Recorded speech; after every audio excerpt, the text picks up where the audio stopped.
Se você faz uma ação, essa ação tem uma reação. Quem critica há de ser o quê? Quem julga vai ser o quê? Quem fala mal vai esperar o quê? Aí pronto, eu coloquei aqui a referência de Gálatas 6:7. Aquilo que o homem semear é o que ele vai colher. Então, não tem como. Se você falar mal, alguém vai falar mal de você. Se você criticar, também alguém vai te criticar. Essa é a lei causa e efeito. Essa lei é universal. Vejam quanto a Bíblia ela é atual. Então, se você critica, espere crítica. Se você fala mal, então espere que outros vão falar mal de você também. Essa é a verdade. Há 3 versículos na Bíblia que eu queria que você, na temática, sendo cautelosos nas opiniões, eu diria, sendo cautelosos nas palavras, é que é muito importante que você coloque na sua vida 3 versículos. Olha para cá, 3 versículos que você deve tomar como padrão para a sua vida. Olha, tu não queres se envolver em fofoca, tu não queres se envolver em briga, tu não queres ser amaldiçoado na boca de ninguém. Eu tenho 3 recadinhos da Bíblia para você. Primeiro, em Provérbios, capítulo 18, verso 21.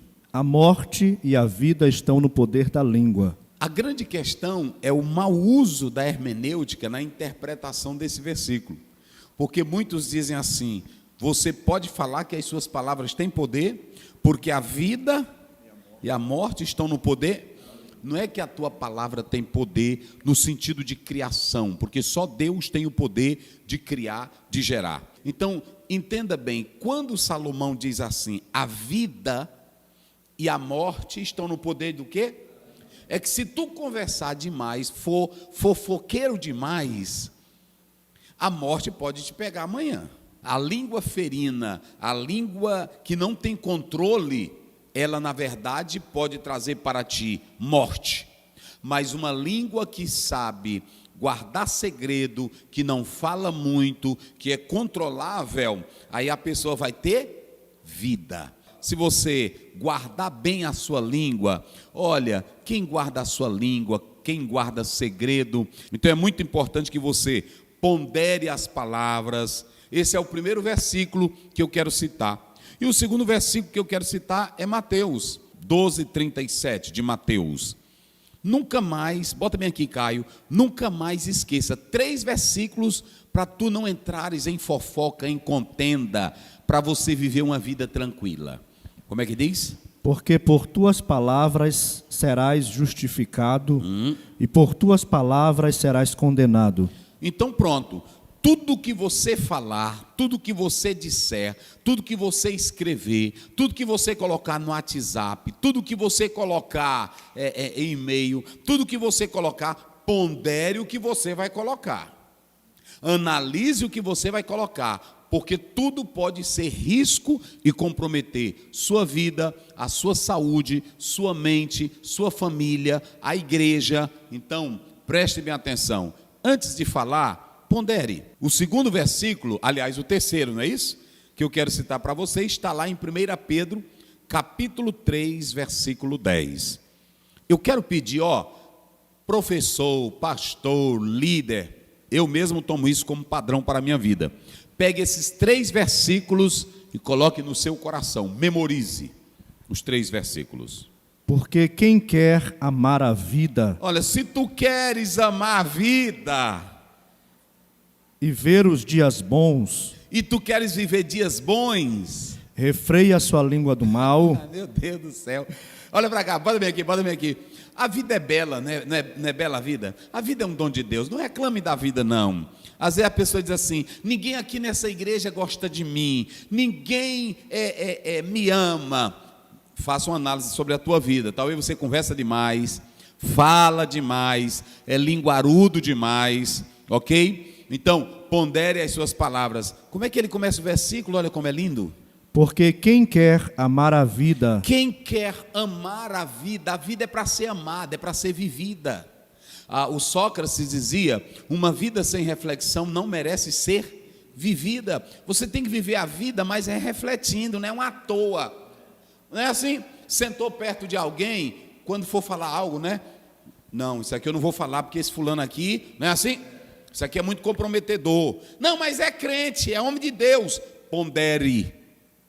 Queres viver? Ama a tua vida, ama a tua vida. Agora faça o seguinte, pondere o que você for falar, o que você for dizer. O que ele diz mais? Olha como é lindo. E ver os dias bons. E tu queres viver dias bons? Tem irmão que os dias dele é tudo marcado só de coisa ruim. Todo dia tem uma fofoca e o nome dele está dentro. Todo dia tem um fuxique e o nome dele está onde? Está dentro.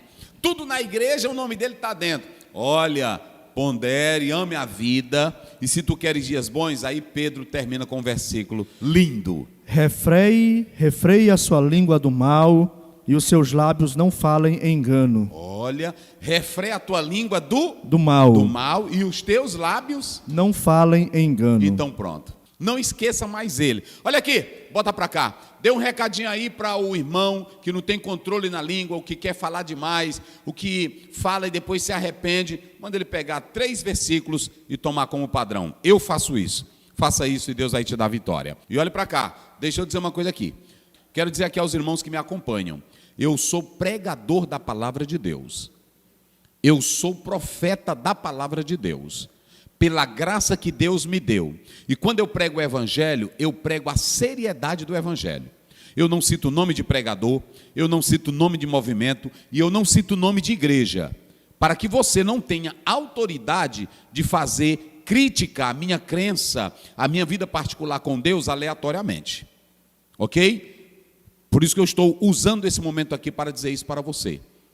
Eu não uso nada sem base. Quando eu faço uma crítica a um movimento, a uma pessoa, a um pastor, eu faço na questão da Bíblia. E eu vou dar aqui um exemplo. Quer ver? Quando eu falo de pastor que não anda correto, a minha Bíblia diz lá em 1 Timóteo 3, convém que o bispo seja irrepreensível. Se ele anda namorando, compra fiado e não paga, tira dinheiro da igreja, desvia coisa que não é para desviar, ele está irrepreensível?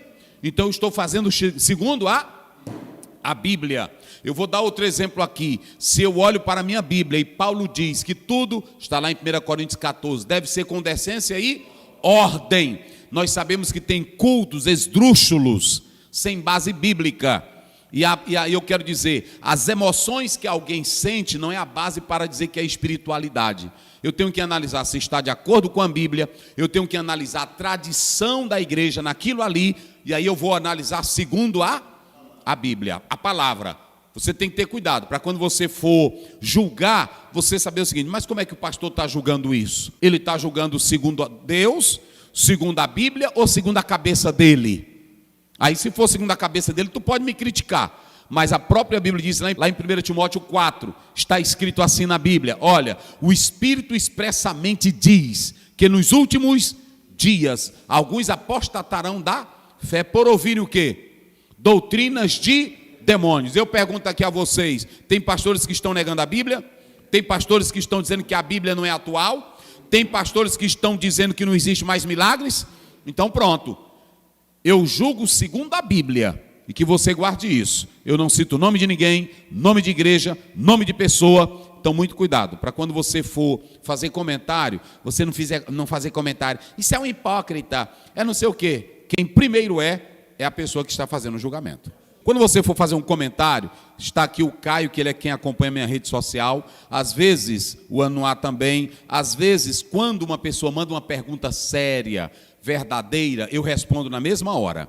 Agora, esse negócio de opinião, uma opinião vaga, uma opinião da mente sem base, não, você tem que fazer o seguinte, você tem que argumentar, mostrar na Bíblia, e não só mostrar na Bíblia, porque às vezes você cita um versículo fora de um contexto, mas tem que ser com a exegese e com a hermenêutica, e também com carinho. Se você não tem amor, a primeira coisa que você vai fazer é só criticar, é chamar os outros de miseráveis, de hipócritas, de desgraçado, e não é assim que Deus quer que nós façamos, ok? Então vamos lá, não julgueis para que não sejais julgado.